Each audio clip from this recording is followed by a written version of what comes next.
I'm out of words na eh. Okay, this ends my presentation. Thank you guys. See you next week.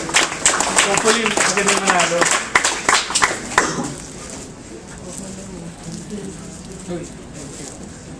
So guys, your lunch is already outside, nasa pantry. Please use this time also to network with your peers. You wanna ask the speakers, the MVPs. Paul Gadis outside. Alvin Chan also is here from IGNA. So kung meron kayong tanong sa kanila, please go.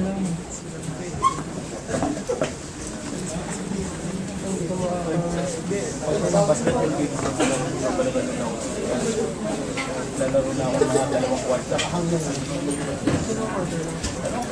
Yung start na siya for kwarta, tapos natakbo ko balik. Good afternoon.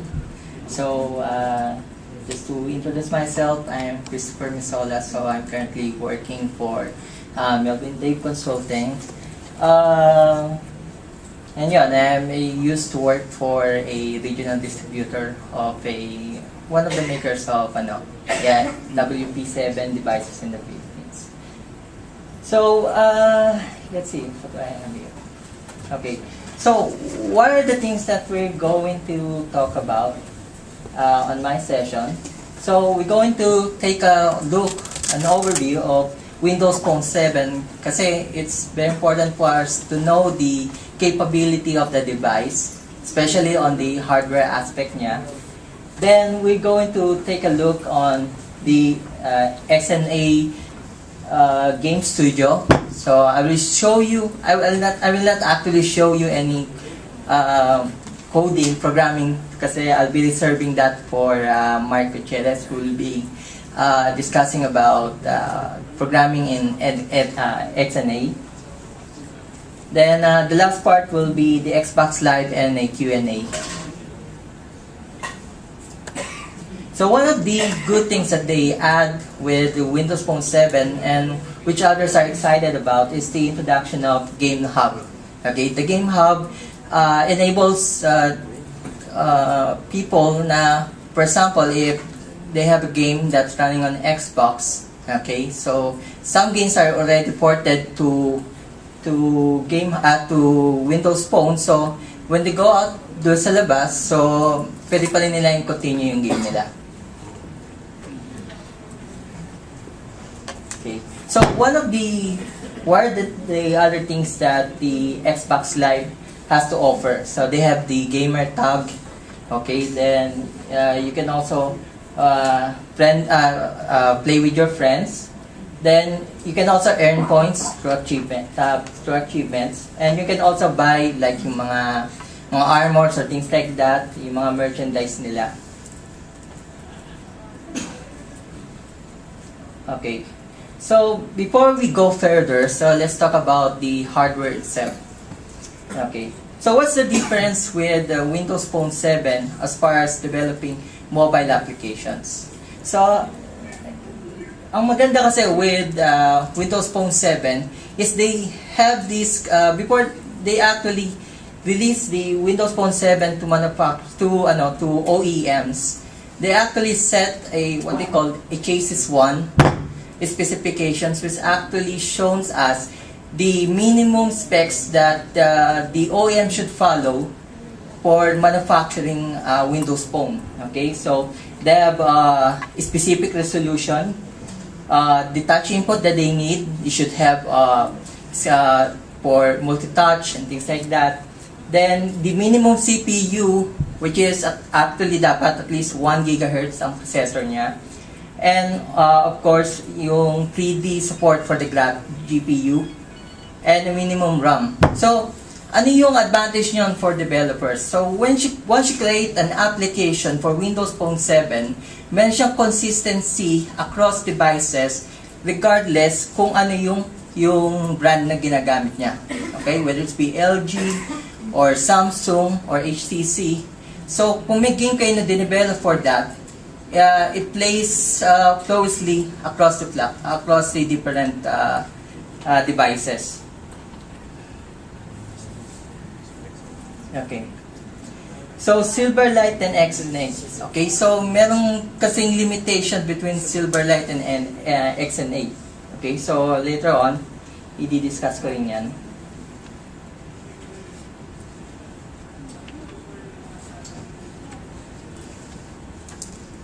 Okay, so with the introduction of XNA Game Studio, so it makes the developing for mobile devices much easier.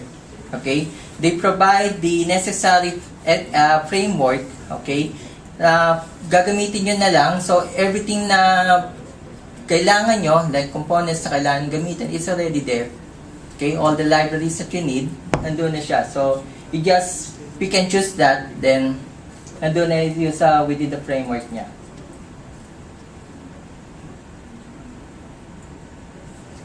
So what are the things that you'll see with XNA Game Studio?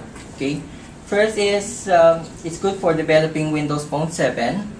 So it already offers simplified graphics APIs. So you don't have to think about how to create a simple sphere. Okay, so it's already there. Then you can also add new configurable effects. Okay, na meron mga granites or things like that. Then, it's already integrated with your Visual Studio 2010. Okay, so once you downloaded the package, then it could even work with a Express Edition. Then, it also offers enhanced audio support.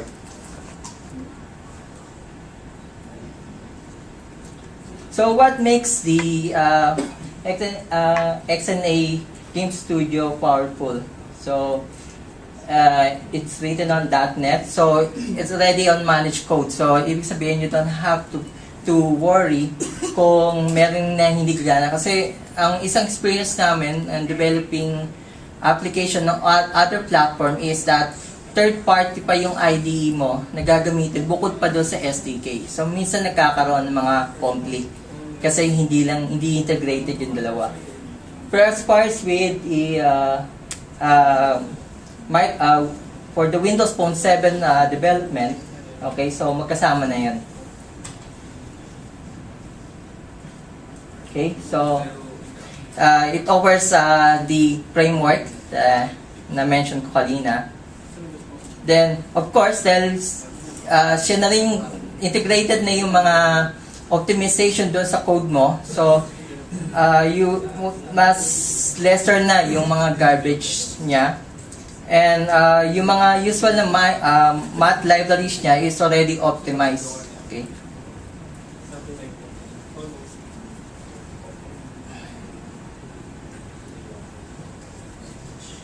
Okay. So what's the advantage of the Visual Studio over other development tools? Okay. So it has high performance IDE. Then it's productive development with .NET and .C. So later on, papakita ko sa inyo na other than C#, okay, you can also use the VB, okay, for developing applications for Windows Phone. Then it already has a built-in integrated build, deploy, and debug experience. Kasi when you're developing on other platforms, on mobile platforms, it's an experience namin kasi yung debug niya is iba pa yung ginagamit ng daming tool just to debug the application itself. So ito, nandoon na sa kanya yung built-in na.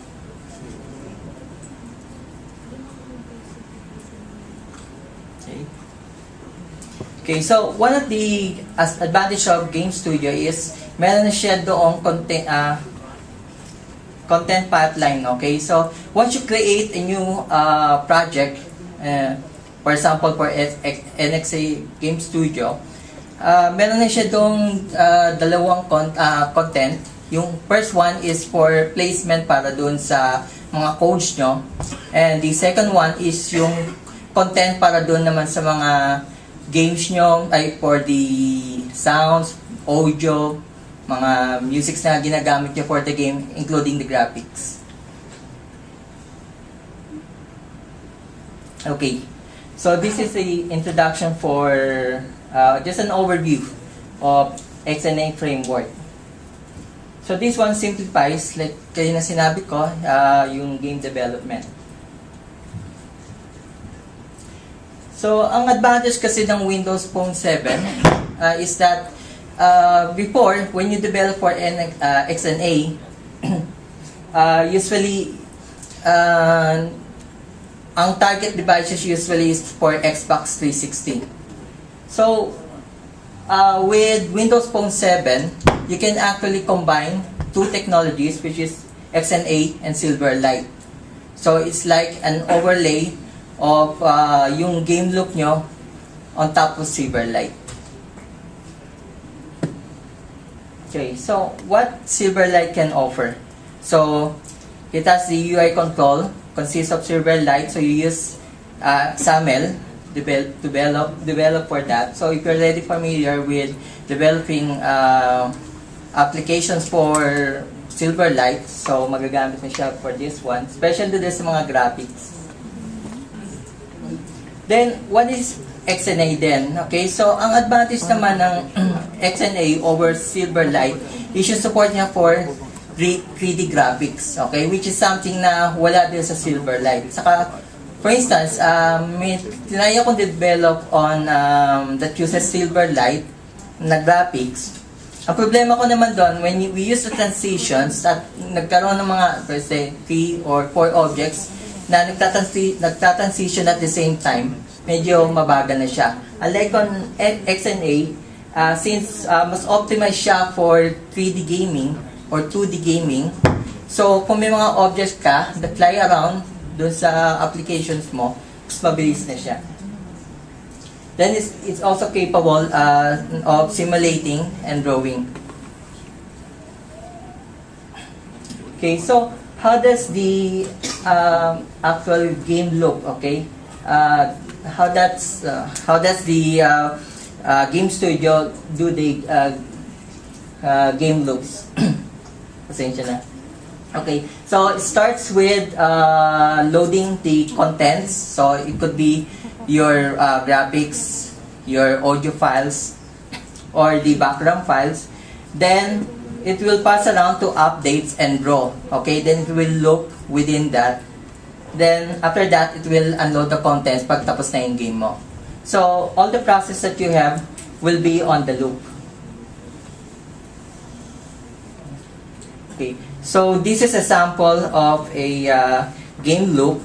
So mapapansin nyo doon sa first part niya, you have there the game state in which nandoon yung mo ilalagay yung mga logics mo, okay, for the games. Plus, if you need to initialize the different input methods that you need, doon mo rin siya ilalagay. Okay? On the last part, okay, will be the draw, in which ilalagay mo na doon sa screen yung mga graphics na initialize mo. Okay? Then, it will keep on looping.